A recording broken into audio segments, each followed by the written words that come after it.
Hello, welcome back to Mahi classes. और physics class 12th की series में आज हम डिस्कस करेंगे chapter 4, that is moving charges and magnetism. तो सबसे इम्पोर्टेंट कि ये चैप्टर पढ़ना क्यों है। तो जिसने भी साइंस लेने का पाप किया है क्लास 11 12th में, साइंस स्ट्रीम, तो उसको थोड़ा बहुत सिर खपाना पड़ेगा और एग्जाम में पास होना है तो ये चैप्टर पढ़ना ही पड़ेगा, इसके अलावा कोई ऑप्शन नहीं है। दूसरा, मैग्नेटिज्म क्या पढ़ रहे हैं वो क्या पढ़ रहे हैं वो जानना ज़्यादा जरूरी है। इसके बाद क्या होता है कि हमारा थोड़ा पढ़ने में इंटरेस्ट बन जाता है। मैग्नेटिज्म क्यों पढ़ना है या मैग्नेटिज्म का क्या इंपॉर्टेंस हमारी डे टू डे लाइफ में, इसको अगर हम समझेंगे या इसको हम थोड़ा सा जानने की कोशिश करेंगे तो it will be quite helpful कि जो हम आगे पढ़ रहे हैं, जो भी माइन्यूट डिटेल्स या थोड़ा बहुत दिमाग की खिचर पिचर है, वो क्यों पढ़ रहे हैं। ठीक है, तो मैग्नेटिज्म जैसे इलेक्ट्रिसिटी है, आपके आपकी लाइफ विदाउट इलेक्ट्रिसिटी आप सोच भी नहीं सकते एज ऑन डेट। तो इलेक्ट्रिसिटी जनरेट करने का, डिस्ट्रीब्यूट करने का या ट्रांसमिट करने का जो सबसे बेसिक चैप्टर है, या इलेक्ट्रिसिटी कैसे जनरेट हो रही है आज की डेट में, सबसे बेसिक चैप्टर जो है वो ये मैग्नेटिज्म है। अगर आप मैग्नेटिज्म थोड़ा बहुत समझेंगे तो यू विल अंडरस्टैंड कि इलेक्ट्रिसिटी का 1-2% की कैसे जनरेट होती है या कैसे ट्रांसमिट होती है, समझ पाएंगे। और थर्ड मोस्ट इंपॉर्टेंट थिंग कि मैग्नेटिज्म को थोड़ा सा फील लेने के लिए कि मैग्नेटिज्म होता क्या है।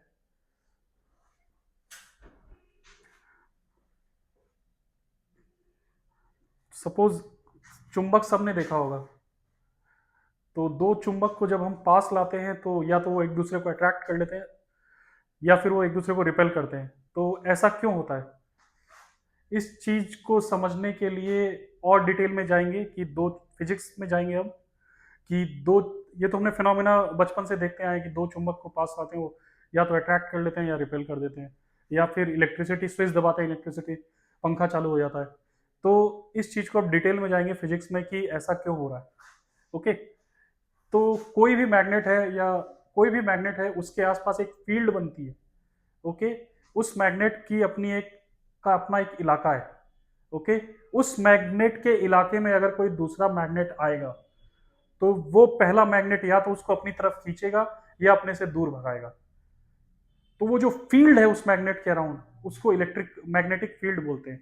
ओके, मैग्नेटिक फील्ड का सिंपल एक्सप्लेनेशन समझ में आ गया। इस पूरे चैप्टर में हम सिर्फ मैग्नेटिक फील्ड के बारे में पढ़ेंगे कि मैग्नेटिक फील्ड अगर जनरेट होती है तो उसका मैग्नीट्यूड कैसे निकालते हैं, और उसका डायरेक्शन क्या होता है, वो कैसी क्वांटिटी है, फिजिक्स की लैंग्वेज में स्केलर है या वेक्टर है। ओके, तो मैग्नेटिक फील्ड की एसआई यूनिट जो है वो टेस्ला है, और मैग्नेटिक फील्ड जो है वो एक वेक्टर क्वांटिटी है, तो ऑब्वियसली इसका मैग्नीट्यूड और डायरेक्शन दोनों होगा। मैग्नेटिक फील्ड किसको बोलते हैं, कोई भी मैग्नेट का जो एक इलाका है जिसके इस इलाके में अगर कोई दूसरा मैग्नेट आएगा तो वो उसको या तो अट्रैक्ट करेगा या रिपेल करेगा। ओके, मैग्नेटिक फील्ड की जो लाइंस हैं वो क्लोज्ड लूप बनाती है, इस तरह से एक क्लोज्ड लूप बनाती है सारी मैग्नेटिक फील्ड की लाइंस। अगर आप मैग्नेट को देखेंगे, इसका नॉर्थ पोल होगा, इसका साउथ पोल होगा, ये इस तरह से क्लोज्ड लूप बनाएगा। जबकि इलेक्ट्रिक फील्ड स्टैटिक चार्ज की वजह से क्लोज लूप रेडियली आउटवर्ड रहती थी और कभी भी क्लोज लूप नहीं बनाती थी।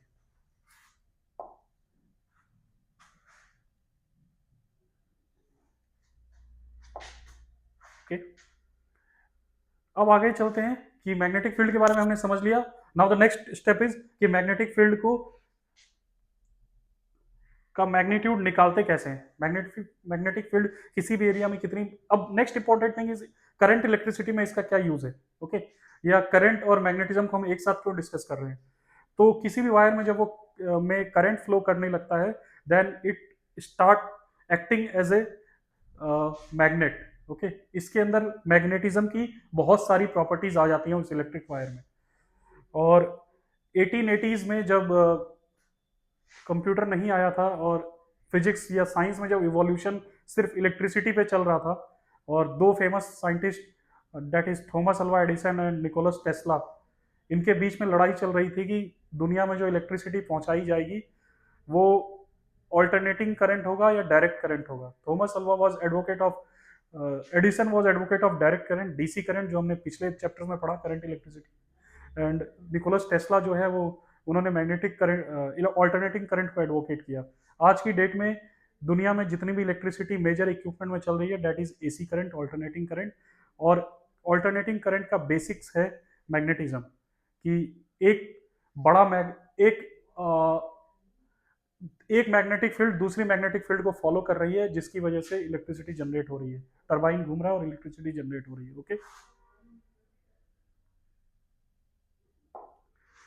तो किसी भी एरिया में किसी मूविंग करंट या किसी वायर की वजह से, करंट की वजह से अगर इलेक्ट्रिसिटी पैदा हो रही है, तो उस करंट की वजह से अगर मैग्नेटिक फील्ड बन रहा है, तो उस मैग्नेटिक फील्ड का मैग्नीट्यूड कैसे निकालेंगे, ये इस चैप्टर का पहला कॉन्सेप्चुअल चीज है जो आपको पढ़ना है।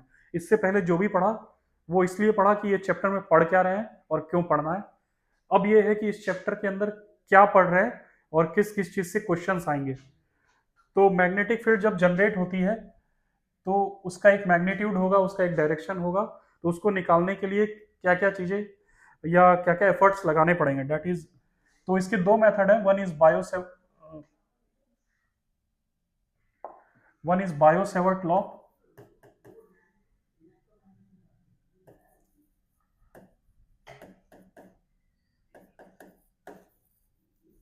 Second is ampere circular law.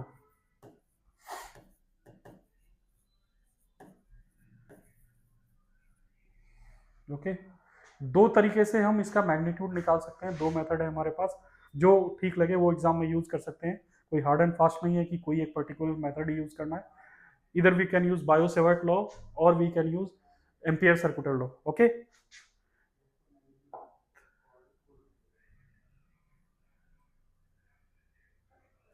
Magnitude of the magnetic field around any current carrying conductor. Suppose एक कंडक्टर है, ये एक कंडक्टर है, इसमें करंट आई जा रहा है ऐसे। ओके,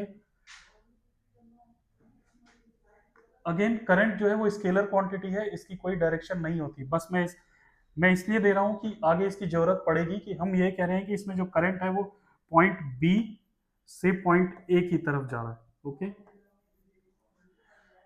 पॉइंट बी से पॉइंट ए की तरफ जा रहा है ये करंट, और हमें एक मैग्नेटिक फील्ड निकालनी है यहाँ पे, पॉइंट पी समझ लेते हैं। ये एक डिस्टेंस है आर, इस आर डिस्टेंस पे इस current carrying conductor A B की वजह से हमें एक इलेक्ट्रिक फील्ड निकालनी है पॉइंट पी पे, मैग्नेटिक फील्ड निकालनी है पॉइंट पी पे। ओके, तो इसका क्या फॉर्मूला है? फॉर्मूला है B magnetic field is equal to mu naught upon 4 pi inversely proportional to square of distance from this conductor to this point, that is r square. और इसका एक distance लेंगे छोटा सा dl, dl की direction वही होगी, आई स्केलर क्वांटिटी है और ये एक वेक्टर क्वांटिटी है। वेक्टर निकालने के लिए आपको क्रॉस प्रोडक्ट करना पड़ेगा, और क्रॉस प्रोडक्ट करने के लिए आपको dl की डायरेक्शन लेनी पड़ेगी, और r की डायरेक्शन आपको पता है, कंडक्टर से को ओरिजिन मानना है, कंडक्टर से अवे जाएंगे तो हमारे पास डायरेक्शन आएगी। तो I D L cross r, r unit vector लेंगे, और अगर आर फुल वेक्टर ले रहे हैं तो नीचे आर क्यूब कर देंगे। ओके, फॉर्मूला एक बार फिर से लिख रहा हूं, v is equal to mu naught upon 4 pi I, जो करंट कैरिंग कंडक्टर है, करंट कैरिंग कंडक्टर के अंदर जो करंट मूव कर रहा है, dl, dl की डायरेक्शन वही होगी जो करंट की डायरेक्शन है, क्रॉस आर यूनिट वेक्टर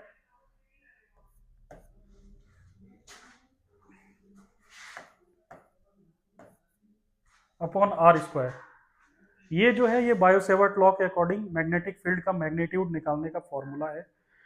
एक बार फिर से समझ लीजिए, ये एक करंट कैरिंग कंडक्टर है जिसके अंदर करंट बी से ए की तरफ जा रहा है, और हमें कंडक्टर की लेंथ एज्यूम करनी है। तो हम एक छोटी सी लेंथ एज्यूम करेंगे dl, जो एकदम छोटी सी लेंथ है, और dl की डायरेक्शन क्या लेंगे, जो करंट की डायरेक्शन है। तो dl की डायरेक्शन और करंट की डायरेक्शन सेम हो जाएगी, और आर की डायरेक्शन जो है वो अवे फ्रॉम कंडक्टर लेंगे, और फॉर्मूला ये लगेगा, I is the current inside the conductor, R square is the distance from the conductor of that point P, mu naught is the magnetic permittivity of space. Okay, तो magnetic field जो कि एक vector quantity है, इसकी value आएगी mu naught upon 4 pi I upon square R square D L cross R. अब इसका direction कैसे आएगा? इस चैप्टर में बहुत सारे बार आपको या तो कॉपी में या बुक में ऐसे क्रॉस दिखेगा या डॉट दिखेगा। ओके, इस क्रॉस का मतलब है anything going inside the board, और डॉट का मतलब है space coming out, anything coming out of the board. Okay, या क्रॉस का मतलब है anything going inside the sheet. Third, 3 dimension आपको एज्यूम करना पड़ेगा। दूसरा है anything coming out of the board. Okay, तो इस पॉइंट पे अगर हम देखें तो मैग्नेटिक फील्ड की डायरेक्शन क्या होगी? करंट की डायरेक्शन जो है वो ऊपर की तरफ है, आर की डायरेक्शन इधर है, तो मैग्नेटिक फील्ड की डायरेक्शन किस तरफ होगी? Obviously magnetic field will be perpendicular to both of them. I cross r कर रहे हैं तो जो भी क्रॉस प्रोडक्ट आता है वो दोनों वेक्टर के परपेंडिकुलर रहता है, तो इसकी जो मैग्नेटिक फील्ड की डायरेक्शन इस केस में आएगी वो इनसाइड द बोर्ड ऐसे जा रही होगी। आई क्रॉस आर करेंगे मतलब I D L cross r है, डीएल की डायरेक्शन इस तरफ है, इसको इस तरफ घुमाएंगे ऐसे, राइट हैंड थंब रूल, तो मैग्नेटिक फील्ड की डायरेक्शन इनसाइड द बोर्ड होगी। ओके, फॉर्मूला ये है mu naught I dl upon dl cross r upon 4 pi are square.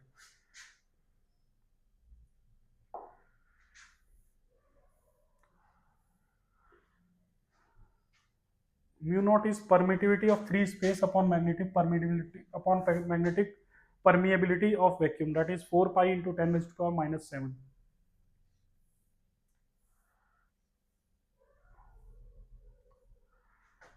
ये फॉर्मूला याद रखना है बस। मैग्नेटिक फील्ड जो है वो परपेंडिकुलर होगी लेंथ की डायरेक्शन के भी, और मैग्नेटिक फील्ड परपेंडिकुलर होगी आर के डायरेक्शन के भी, इनसाइड द बोर्ड आएगा। ओके, अगर हम यहाँ पे आर यूनिट वेक्टर नहीं ले रहे हैं तो हम आर क्यूब का मैग्नीट्यूड लेंगे। ओके, नीचे आर क्यूब लेंगे अगर हम आर का फुल मैग्नीट्यूड ऊपर ले रहे हैं। ये एक डेरिवेशन है, इसको अगर समझ सकते हो तो समझो, नहीं तो आई विल समझने की कोशिश करना। ओके, ऊपर वाला फॉर्मूला अगर समझ में आ गया है तो इसको समझने की कोशिश करना, इसमें थोड़ा सा इंटीग्रेशन लगा हुआ है और थोड़ा सा हमने सिमेट्री को एज्यूम किया है। इसके बाद हम एक कंक्लूजन पे पहुंचेंगे कि एक रिंग की थोड़ा सा हमने डिस्टेंस की वजह से एजम्पशन लिया है, 3 एजम्पशन लिए हैं। एक रिंग है जिसके अंदर करंट ऐसे ऐसे फ्लो कर रहा है। ओके, सब एक ऐसे छोटी सी सर्कुलर रिंग है, इसके अंदर करंट ऐसे फ्लो कर रहा है। ओके, हमें इसके ऐसे अगर देखें आउटसाइड कहीं भी, यहाँ पे इस पॉइंट पे इस पॉइंट पे इस पॉइंट पे कहीं भी इस रिंग की वजह से क्या मैग्नेटिक फील्ड होगी ये निकालनी है। ओके, तो सबसे पहले मैग्नेटिक फील्ड की डायरेक्शन जानना चाहेंगे या सोचेंगे कि किस तरफ हो सकता है मैग्नेटिक फील्ड। तो ये डिस्टेंस लेते हैं। ओके, कहीं भी डीएल लेंगे तो ऑब्वियसली टेंजेंट लेंगे इसका। डीएल मतलब very small distance of conducting wire या very small length of conducting wire. तो सर्कुलर है तो कहीं भी हम अगर डीएल एज्यूम करेंगे तो ऑब्वियसली उसकी डायरेक्शन इस in the direction of current tangential होगी। तो अगर करंट ऐसे फ्लो कर रहा है तो इसका टेंजेंट इस तरह से डीएल की डायरेक्शन होगी, और अगर डिस्टेंस हमने आर एज्यूम किया है यहाँ से तो डेट मीन्स कि यहाँ से भी ऐसे आर एज्यूम कर सकते हैं या ऐसे आर एज्यूम कर सकते हैं। जैसे इसमें इस डायग्राम को आप ध्यान से देखिए, ये जो है ये टेंजेंट है, मतलब मेरी तरफ है ये। इसको 3 डायमेंशन में एज्यूम करिए, ये ऐसे है, ये पॉइंट यहाँ पर है, और जो डायरेक्शन है वो इस तरफ है। Okay, towards the direction of this mobile camera. Okay, इस तरफ है, एंड ये आर डिस्टेंस है। R distance is from okay, ये रिंग है, आर डिस्टेंस यहाँ पे किसी पॉइंट पे है, हम यहाँ से रिंग के सरकमफ्रेंस से किसी पॉइंट पे ऐसे कर रहे हैं, ये वाला और हमें ये, अगर हम इसका क्रॉस प्रोडक्ट निकालें, सपोज ये टेंजेंट है और आर ऐसे है, हम इसका क्रॉस क्रॉस प्रोडक्ट निकालें तो ये, इसको राइट हैंड थंब रूल के अकॉर्डिंग अगर हम इसको इस आर को जो इस तरफ है इसको हम बी की तरफ लेके जा रहे हैं, तो हमारी जो मैग्नेटिक फील्ड की डायरेक्शन आएगी डीबी, वो इस प्लेन में आएगी। हमारा आर जो है, हमारा जो डीएल है, that is in coming outside of the board, okay. और जो हमारी आर है वो इसी प्लेन में है, ओके। तो मैग्नेटिक फील्ड की जो डायरेक्शन है वो इसी प्लेन में आई, इनसाइड द प्लेन आएगी, पीछे की तरफ।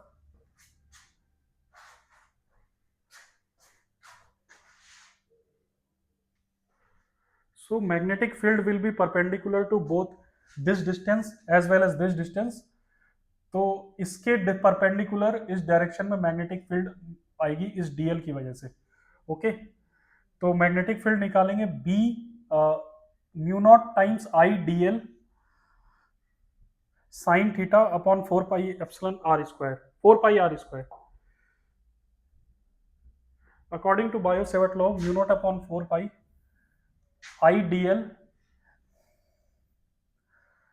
Upon are square, I dl upon are square.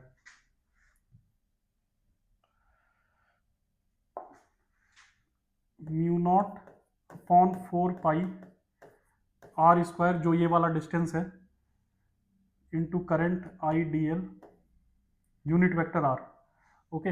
इससे हमारी ये मैग्नेटिक फील्ड आ गई। अब इसके दो कंपोनेंट बनेंगे, I cos D B cos theta और डी बी साइन थीटा। अगर ये थीटा है तो ये 90 माइनस थीटा होगा, तो ये थीटा हो जाएगा। तो इसके दो कंपोनेंट बनेंगे, डी बी कॉस थीटा और D B sine theta.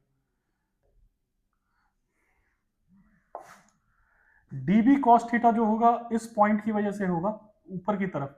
Similarly एक सिमेट्रिकली 180 डिग्री अपोजिट भी एक पॉइंट होगा जिसकी वजह से डीबी कॉस थीटा नीचे की तरफ होगा और dB sine theta same direction में होगा। तो डीबी साइन थीटा जो है वो पूरा ऐड होता जाएगा और डीबी कॉस थीटा एक दूसरे को कैंसिल आउट करते जाएंगे ड्यू टू सिमेट्री। तो जो मेरी नेट मैग्नेटिक फील्ड आएगी due to a ring, that will be dB sine theta. और बी की डीबी की वैल्यू क्या निकाली हमने, mu naught times upon mu naught I D L upon are square upon 4 pi are square, okay. अब हमें DL को सिर्फ इंटीग्रेट करना है, डीएल को 0 से 2 पाई आर इंटीग्रेट कर देंगे, तो जो हमारे पास नेट वैल्यू निकल के आएगी दैट इज कैपिटल आर है, ऑब्वियसली जो रिंग का आर होगा वो आर है, और स्मॉल आर जो है वो डिस्टेंस है।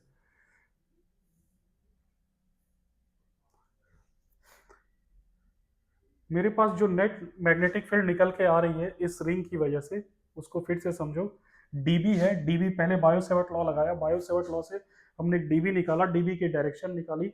उस डीबी की डायरेक्शन से हमें पता चला कि जो डीबी है उसके दो कंपोनेंट बनेंगे, एक dB cos theta, dB sine theta. DB cos theta जो है वो सिमेट्री की वजह से कैंसिल हो रहा है, इस पॉइंट की वजह से, ए पॉइंट की वजह से जो बन रहा है। सिमिलरली ए डैश अगर एक पॉइंट लें तो इसकी वजह से एक कॉस थीटा नीचे की तरफ बनेगा, एक साइन थीटा इस तरफ बनेगा, ओके। इसकी वजह से मैग्नेटिक फील्ड ऐसे जा रही है, तो इस पॉइंट की वजह से मैग्नेटिक फील्ड ऐसे जाएगी। और इस मैग्नेटिक फील्ड के दो कंपोनेंट बनेंगे, एक ये वाला और एक ये वाला। तो ये वाला कंपोनेंट एक दूसरे को कैंसिल आउट कर देगा। सिमिलरली आप कोई भी पॉइंट एक ले लो, उस पॉइंट पे क्या होगा कि इसके सिमेट्रिकली अपोजिट एक पॉइंट होगा और वो पॉइंट, दोनों पॉइंट एक दूसरे को कैंसिल कर देंगे और नेट मैग्नेटिक फील्ड जो है रिंग की वजह से वो away from the axis of the ring से इस तरफ आ रही होगी, okay. That is dB sine theta. तो आपको साइन थीटा पता है, आपको बस डीबी फाइंड आउट करना है। DB will be mu naught times, या DB will be mu naught I D L upon 4 pi ये वाला R, okay, R square into sine theta. तो हम डीएल को और थीटा की वैल्यू जो है, एक सेकेंड,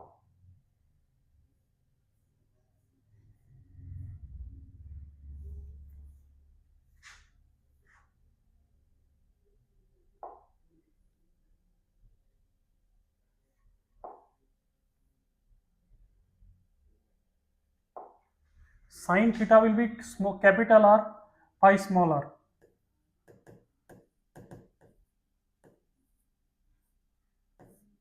ये मेरे पास साइन थीटा आ जाएगा, और mu naught I D L upon 4 pi are square sine theta integration, ये मेरे पास नेट मैग्नेटिक फील्ड आ रही है। ठीक है, तो साइन थीटा की वैल्यू पुटअप कर देते हैं, जो जो कांस्टेंट है सब बाहर ले आते हैं। b is equal to mu naught upon 4 pi, constant जो भी चीजें हैं सब बाहर ले आते हैं, r square I sine theta is capital R by small r. Sine theta की हमने डायरेक्ट वैल्यू पुटअप कर दी है, इंटीग्रेशन डीएल, डीएल क्या होगा 0 से 2 pi R, that is equal to mu naught times I R into 2 pi R divided by 4 pi R cube. Okay, ये मेरे पास नेट वैल्यू आ गई।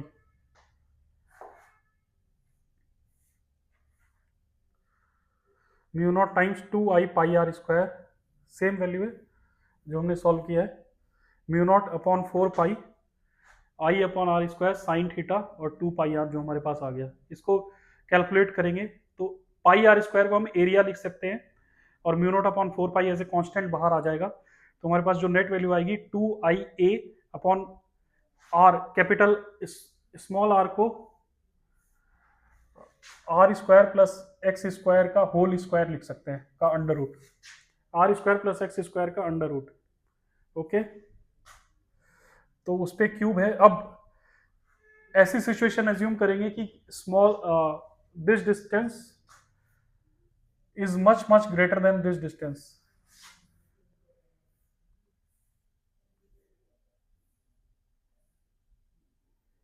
तो नेट डिस्टेंस ही आ जाएगा। ओके, और नंबर ऑफ टर्न्स हमने एक सिंगल रिंग का निकाला, अगर ऐसी ही बहुत सारी रिंग्स हैं, एन नंबर ऑफ रिंग्स है जिनके अंदर आई करंट ऐसे ऐसे फ्लो कर रहा है, तो उसकी वजह से जो मैग्नेटिक फील्ड होगा ऑब्वियसली उसके एक्सिस पे चलता रहेगा, that will be mu naught times N I A upon 4 pi और r cube. Okay, 2 NIA। Okay, और NIA को डाइपोल मोमेंट भी कहते हैं, magnetic dipole.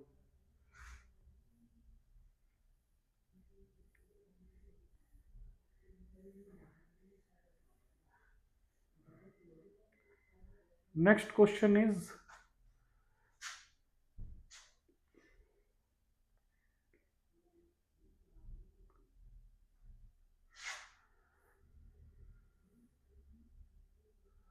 Next question again ऊपर वाला फॉर्मूला लगा के अगर नेक्स्ट क्वेश्चन करने लगोगे तो नहीं होगा सॉल्व, फिर से क्वेश्चन फिर से करना पड़ेगा इसको सॉल्व। आपको एक सर्कुलर लूप दिया हुआ है, इस सर्कुलर लूप में रिंग में कंटिन्यूसली करंट दौड़ रहा है इस डायरेक्शन में, ऐसे ऐसे ऐसे ऐसे ऐसे। ओके, आपको ये बताना है कि सेंटर पे इस लूप की वजह से इलेक्ट्रिक मैग्नेटिक फील्ड क्या होगी। तो इसमें again mu naught times I D L cross r upon 4 pi are square करेंगे और बायो सेवर्ट लॉ लगाएंगे। ये स्मॉल कैपिटल आर रिंग की रेडियस है, और इतने ही डिस्टेंस पे हमें ओ पॉइंट पे वैल्यू निकालनी है। किसी भी पॉइंट पे अगर हम डी एल लेंगे तो ऑब्वियसली टेंजेंशियल होगा, तो जो इलेक्ट्रिक मैग्नेटिक फील्ड की डायरेक्शन आएगी यहाँ पे वो इनसाइड द बोर्ड आएगी। ओके, तो हमारे पास डायरेक्शन आ गई, हमारे पास डीबी की वैल्यू आ गई। इतने पर्टिकुलर सिर्फ रिंग एलिमेंट को लेते हैं तो उसकी वजह से मैग्नेटिक फील्ड क्या होगी सेंटर पे, that is mu naught times I D L upon are square 4 pi are square, sine theta will obviously 90 degree. ठीक है, तो ये वैल्यू आ गई, बस हमें इंटीग्रेट करना है। D l is 2 pi r, 2 pi r upon 4 pi are square करेंगे तो ये आ जाएगा। अगेन ऊपर वाले कॉन्सेप्ट से अगर हम इसको सॉल्व करने की कोशिश करेंगे तो भी हो जाएगा। इसमें हमें डिस्टेंस को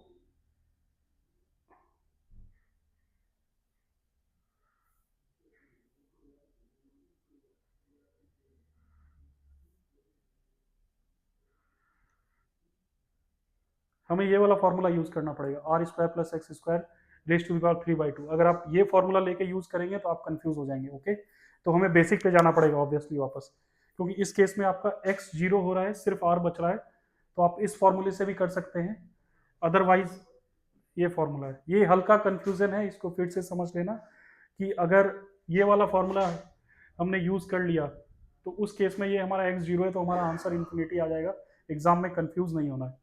उस केस में ये वाला, अगर ऐसा कोई केस है जहाँ पे एक्स जीरो है तो सिंपली ये वाला फॉर्मूला यूज करना है। किसी भी एलिमेंट के, रिंग एलिमेंट के सेंटर पे अगर मैग्नेटिक फील्ड का मैग्नीट्यूड या डायरेक्शन निकालना है तो बेसिक फॉर्मूला ये है जो हमने एक्स डिस्टेंस के लिए भी निकाल दिया है। अदरवाइज सेकेंड डेरिवेशन ये है, बायो सेवर्ट लॉ है। सिंपल एक एलिमेंट लेना है,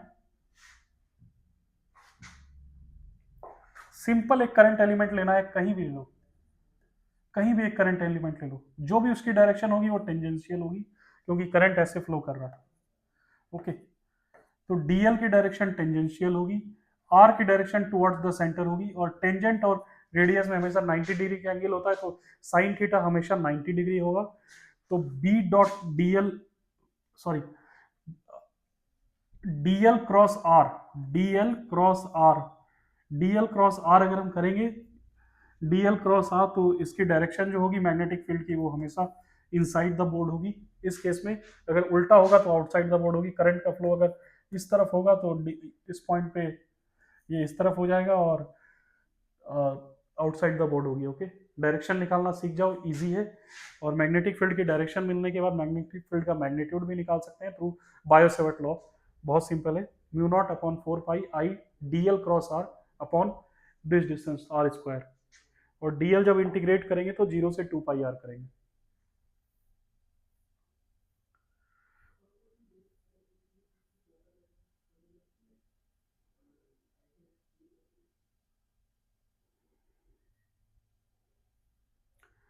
सेकेंड इंपॉर्टेंट है Biot circuital, Ampere circuital law. Ampere circuital law Gauss law जैसे हमने पढ़ा था उसी तरह है। Net elect total number of magnetic field lines या magnetic flux is equal to mu naught times net current enclosed. फिर से, किसी भी लूप में या कितनी इलेक्ट्रिक फील्ड लाइंस बनेगी या जो मैग्नेटिक फ्लक्स है वो कितना ज़्यादा है, वो इस बात पे डिपेंड करता है कि करंट इनक्लोज कितना है। ओके, या line integral of magnetic field is equal to mu naught times current enclosed, that is B dot D L.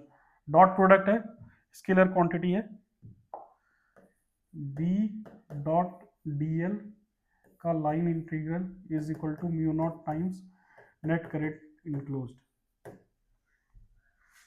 इस तरह से है। इसमें भी राइट हैंड थंब रूल की तरह समझ सकते हैं।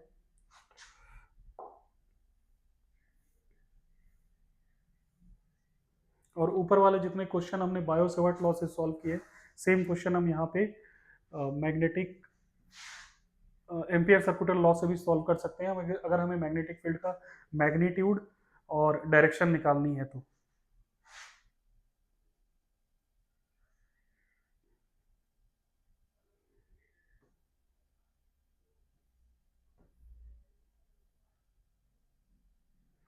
ये क्वेश्चन पढ़िए, ट्राई टू सॉल्व इट।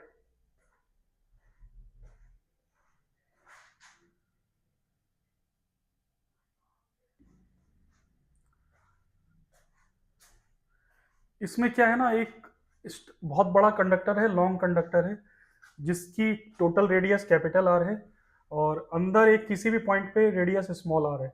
इसके क्रॉस सेक्शन से करंट फ्लो कर रहा है और हम ये मान के चल रहे हैं कि uniform current full cross section से फ्लो कर रहा है। मतलब कि हर पॉइंट पे सेम करंट फ्लो कर रहा है सर।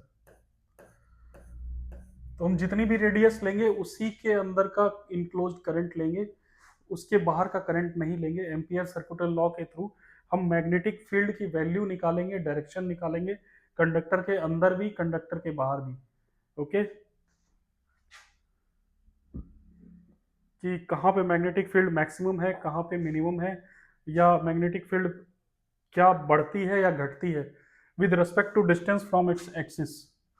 एक्सिस से अगर हम डिस्टेंस बढ़ाते जाते हैं तो मैग्नेटिक फील्ड बढ़ रही है या घट रही है, और एक्सिस से अगर हम और दूर जाते हैं, बाउंड्री क्रॉस कर देते हैं कंडक्टर की, फिर और आगे जा रहे हैं, तो मैग्नेटिक फील्ड के मैग्नीट्यूड के साथ क्या हो रहा है। ऑब्वियसली डायरेक्शन तो सेम रहेगी, मैग्नीट्यूड ऊपर नीचे होगा। तो वो निकालने के लिए क्या करेंगे, एम्पियर सर्कुलर लॉ यूज कर रहे हैं। इसके इस एक हाइपोथेटिकल सर्किल लेंगे रेडियस स्मॉल आर का, और हम देखेंगे कि इसके अंदर जो मैग्नेटिक फील्ड है वो कैसे चेंज हो रही है, या उसका मैग्नीट्यूड जब हम एक्सिस से उसकी बाउंड्री की तरफ जा रहे हैं तो क्या चेंजेस हो रहे हैं मैग्नेटिक फील्ड के मैग्नीट्यूड में। तो B dot D l is mu naught times net current enclose, और नेट करंट इनक्लोज कैसे निकालेंगे, mu naught times upon capital pi are square into small pi are square. Per unit current, per unit area current निकालना है तो pi are square से cross section के per unit area current निकालना है। Suppose ये कंडक्टर है, ये इसका क्रॉस सेक्शन है,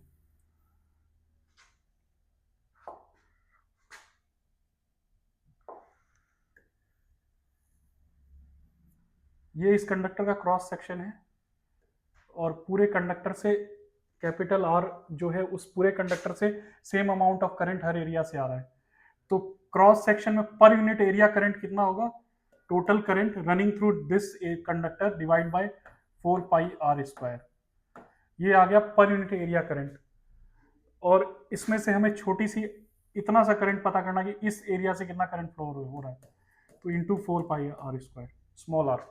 ओके, हमने यहाँ पे भी यही किया है, नेट करंट इंक्लोज्ड इस एरिया के अंदर कितना है, इसको करने के लिए हमने पाई आर स्क्वायर ये वाला और ये वाला, इस तरह से हमें नेट करंट इंक्लोज मिल गया। आई जो है वो इस रेशियो से अगर मल्टीप्लाई होगा तो हमारे पास जो करंट इंक्लोज हम इस हाइपोथेटिकल एरिया के अंदर ले रहे हैं वो आ जाएगा। ये एक्सप्लेनेशन एक बार फिर से सुन लेना, समझ में आ जाएगा, कोई इशू नहीं। तो B dot D l cos theta is equal to, और डीएल इसमें भी बी डॉट डीएल जो है इसमें मैग्नेटिक फील्ड की डायरेक्शन जो है, करंट अगर इस तरफ फ्लो कर रहा है या इस तरफ फ्लो कर रहा है या इस तरफ फ्लो कर रहा है, तो करंट फ्लो की डायरेक्शन और डीएल की direction that is magnetic field की डायरेक्शन वो परपेंडिकुलर होगी, सॉरी 0 डिग्री पे होगा।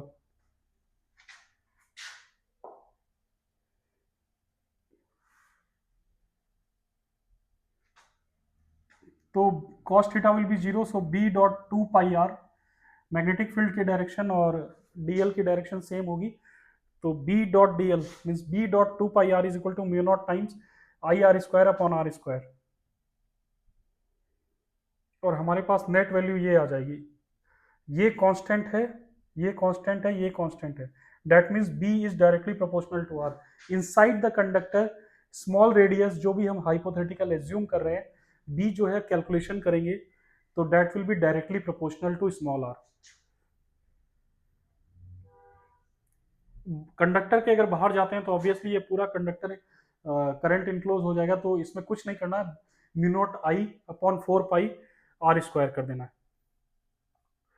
4 mu naught I upon 4 B dot D L 2 pi R that is inversely proportional to R हो जाएगा, और at the conductor B dot D L that B into 2 pi are is equal to mu naught I, तो वो maximum हो जाएगा।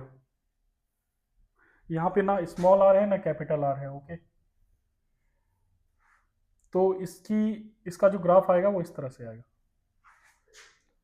ये 1/x का graph है, ये y is equal to M X plus C या y is equal to X का ग्राफ है, और एट दिस पॉइंट ये पीक करेगा।